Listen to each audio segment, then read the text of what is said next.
గడిచిన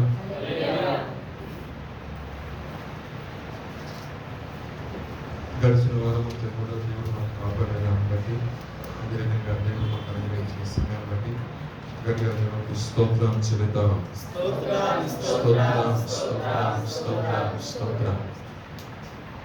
గత శనివారం మనం ధ్యానించిన అంశం అని గుర్తు దేని గురించి మాట్లాడాలి చెప్పచ్చు. ఉపవాసం గురించి. ఎవరు ఉపవాసం గురించి? ఎస్తేరు చేసిన ఉపవాసం గురించి మనం ధ్యానించుకున్నాం. సో 2 గంటేస్లో ఉన్నాం కాబట్టి దానికి మరలా యాడ్ చేస్తూ ఈ వారం కూడా ఉపవాసం గురించే మనం తెలుసుకున్నాం. దేవునికి స్తోత్రం. హల్లెలూయా. దానికంటే ముందు ఈ మధ్యలో అంటే ఏప్రిల్ 1వ తారీఖున మనకు వాగ్దాన సందేశం గురించి జరిగింది కదా. ప్రభు మనకు అనిపించిన వాగ్దానం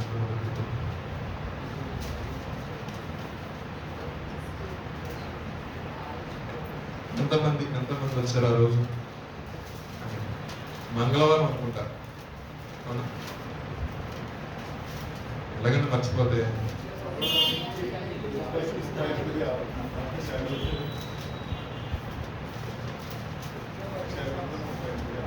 38 సంవత్సరం ఆయుష్ నీకు ఇచ్చేదను మరి ఇంకా 15 సంవత్సరాల ఆయుష్ నీకు ఇచ్చేదను మరి ఈ పట్టణంలో నేను కాపాడుచు నిన్ను ఈ పట్టణం అశూరు రాజు చేతులు పడకుండా నిన్నును ఈ పట్టణమును అశూరు రాజు చేతుల్లో పడకుండా నిన్ను విడిపించదును. అంత మాత్రం కాకుండా 15 సంవత్సరాల ఆయుష్ కాలంలో నీకు పొడిగిస్తున్నాను. ప్రభు ద్వారంలో మనకి ఈ యొక్క నెలలో ఒక వాగ్దాన సందేశం పోతుంది మనతో మాట్లాడింది. ఆ రోజు వచ్చిన వారికి అర్థమవుతుంది. ఇవన్నీ నేను ఎందుకు జ్ఞాపకం చేస్తున్నానంటే ప్రభు మన పట్ల చేసే వాగ్దానము మనం విశ్వసించిన ఎడల మన జీవితంలో అది నెరవేర్చబడుతుంది. అవునంటారు కదా. అశూరు చెర అనేది ప్రపంచంలోనే చూస్తే మీరు ఓల్డ్ టెస్ట్మెంట్ చూసినట్లయితే అతి భయంకరమైన చెర, అతి భయంకరమైన పరిస్థితి. ఇంకా ఒకసారి వాళ్ళ చేతిలోకి వెళ్ళిన తర్వాత ఆ ప్రాణం ఉంటుందా పొంద కూడా ఎరుగుతుంది. ఈ మాటలు మరలా మీకు జ్ఞాపకం కారణం ఏంటంటే అటువంటి ప్రతికూలమైన పరిస్థితుల్లో నుండి దేవుడు మనల్ని కాపాడుతాడు. అది ఏ సిచ్యువేషన్ అయినా కావచ్చు, మన జీవితంలో ఆర్థికపర ఇబ్బందులే కావచ్చు, అనారోగ్యం కలిగజేసే రోగమే కావచ్చు, వెళ్ళే మార్గాలే కావచ్చు, ఏదేమైనప్పటికీ దేవుడు అంటున్న మాట ఏంటంటే నేను నిన్ను కాపాడుతాను, నేను నిన్ను విడిపిస్తాను. దేవునికి స్తోత్రం. హల్లెలూయా. హిజ్కియా తన యొక్క జీవితంలో ప్రార్థన చేసుకున్న 15 సంవత్సరాల ఆయుష్కాలం దేవుడు మనకి ఇచ్చాడు. ఈ ఉపవాస దినాల్లో మనం అనేక విషయాలను మనం ప్రార్థన చేస్తూ ఉన్నాం. గత నెల మొదలుకొని మరలా ఈ నెలకు వచ్చేసరికి అయిపోద్ది కదండి. మరి మీరు చేసిన ప్రార్థన దేవుడు నిజంగా జవాబిచ్చినట్టు నాకైతే అనిపించింది. నిజమే మనకు కావాల్సింది విడుదల, దేవుని కృపను బట్టి మంచి ఆరోగ్యం, మంచి ఆయుష్కాలం. దేవునికి స్తోత్రం. ఎటువంటి వారి చేతిలో పడకుండా ఏ విషయంలో కూడా అంటే ఈ పట్టణాన్ని, ఈ ప్రాంతాన్ని, ఈ దేశాన్ని, ఈ రాష్ట్రాన్ని, సంఘాన్ని అన్ని విషయాలను నేను కాపాడుతాను. మీరు చేస్తున్నారు ఉపవాస ప్రార్థన. దేవునికి స్తోత్రం. హల్లెలూయా. ప్రతి ఒక్కరూ చేస్తున్న ఉపవాస ప్రార్థన బట్టి దేవుడు అంటే ఆ ప్రాంతాన్ని, ఆ పట్టణాన్ని కాపాడటమే కాకుండా ఇంకా గొప్ప ఆయుష్కాలం, గొప్ప రెట్టుకు తెలుస్తాను. గత వారంలో దేవునికి వాగ్దానం చేయడం జరిగింది. దేవునికి స్తోత్రం. ఈ దినముగా ఏర్పాటు చేయమని కొన్ని మాటలు చూస్తుందామండి. లూకా సువార్త 6వ అధ్యాయం 12వ వాక్యం చదువుదాం. లూకా సువార్త ఆ దినములందు ఆయన ప్రార్థన చేయుటకు కొండకు వెళ్ళి ప్రార్థించుటయందు రాత్రి గడిపెను.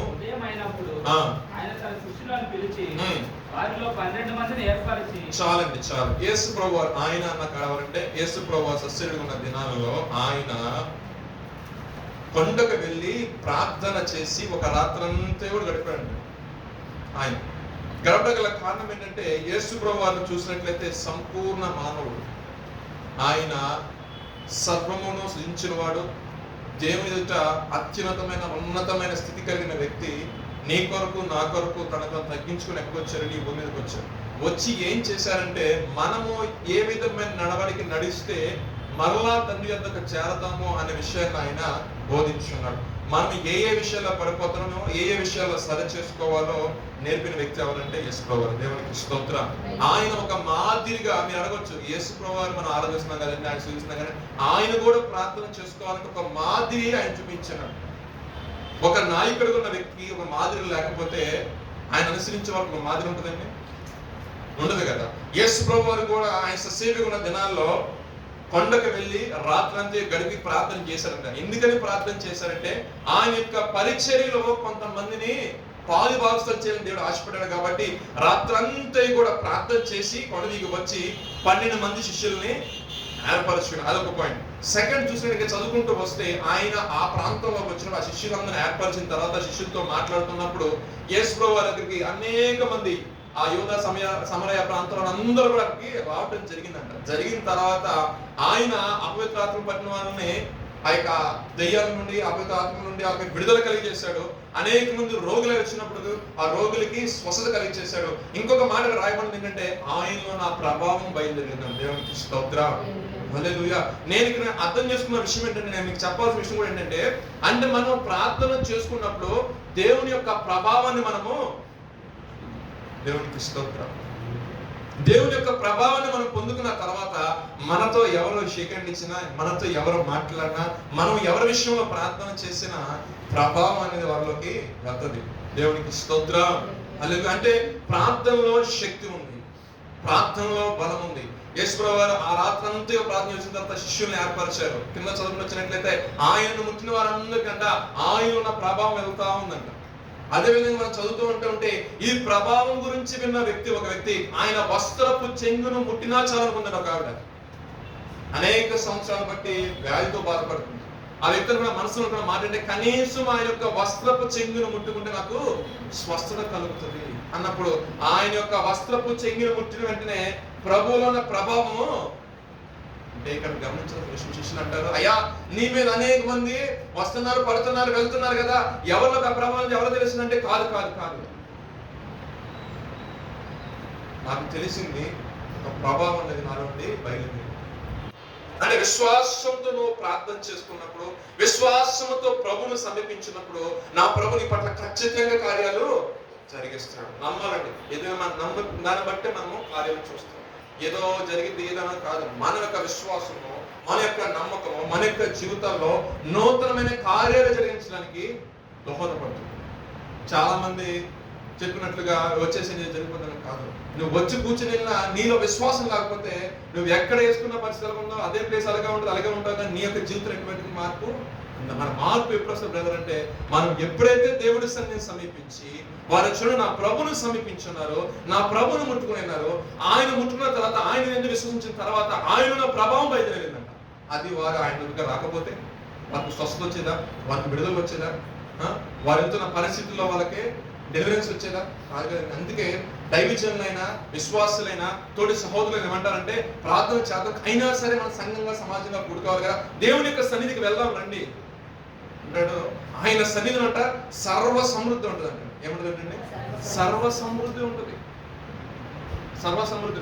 ఈ సర్వ సమృద్ధి గల ప్రదేశానికి వచ్చినప్పుడు మనకి ఏం జరుగుతుందంటే, మనకి ఏదైతే లోటు ఉందో ఆటోమేటిక్ గా లోటు అనేది ఓర్చబడుతుంది. ఒక మాట చెప్తాను, పరిశుద్ధ గ్రంథంలో శ్రేష్టమైన ఒక మాట ఏంటంటే, మిస్పాల్ అంట ఇశ్రాయేల్ అందరూ కూడా ప్రార్థన చేస్తున్నారంట.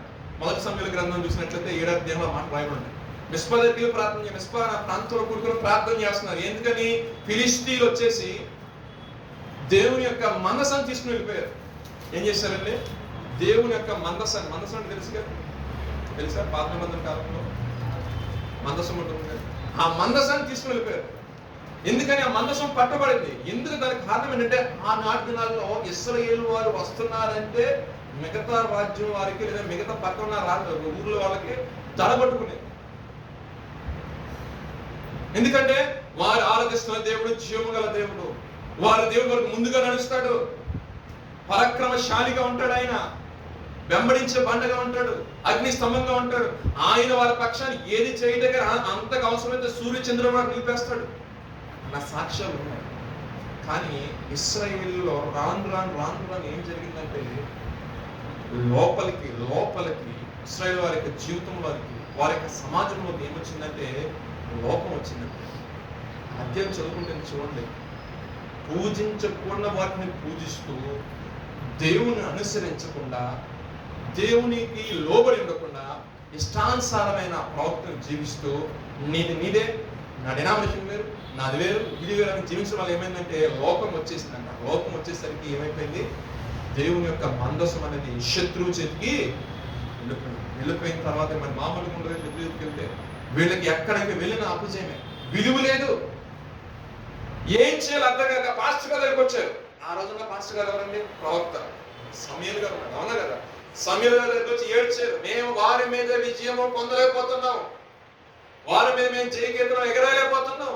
ఎందుకు మాకు జరిగినప్పుడు ఆయన మొత్తం చెప్పాడు. ఒకప్పుడు మీ నడవడిక, ఒకప్పుడు మీ యొక్క ప్రతిష్టత, ఒకప్పుడు మీ పరిశుద్ధత ఈ విధంగా ఉంది, కానీ మీరు ఇప్పుడు ఏం లేదు, ఆ నడవడిక లేదు, ఆ నమ్మకత్వం లేదు, ఆ విశ్వాసం లేదు, ఆ పరిశుద్ధత లేదు, దేవుని ఆరాధించే విధానం పూర్తిగా పోయింది. కాబట్టి దేవుడు మిమ్మల్ని ఏం చేశాడంటే ఓటమికి అర్హులుగా మార్చేశాడు. మరలా మేము జయమేలా పొందాలన్నప్పుడు అన్నారు, నేను ఈ పక్షులను ప్రార్థన చేస్తా, బట్ మీరేం చేయాలంటే దేవుని సన్నిధిలోకి వెళ్ళి మీ యొక్క నీడలు మీరు కుమ్మరించండి, అంత మాత్రమే కాకుండా ఉపవాసం ఉండి ప్రార్థన చేయండి అన్నాడు. దైవజనుడు ఉపవాసం ఉండి ప్రార్థన చేయడానికి సిద్ధపడినప్పుడు వీళ్ళు దేవుని యొక్క సన్నిధిలో నీళ్లు చేది వాటిని కన్నీటిగా భావించి ఏం చేస్తున్నారంటే చేది కుమ్మరిస్తున్నారు. దేవుని సన్నిధి మొత్తం నీటితో నిండిపోయింది. తర్వాత వీళ్ళు ఏం చేశారు, ఉపవాసం ఉన్నారు.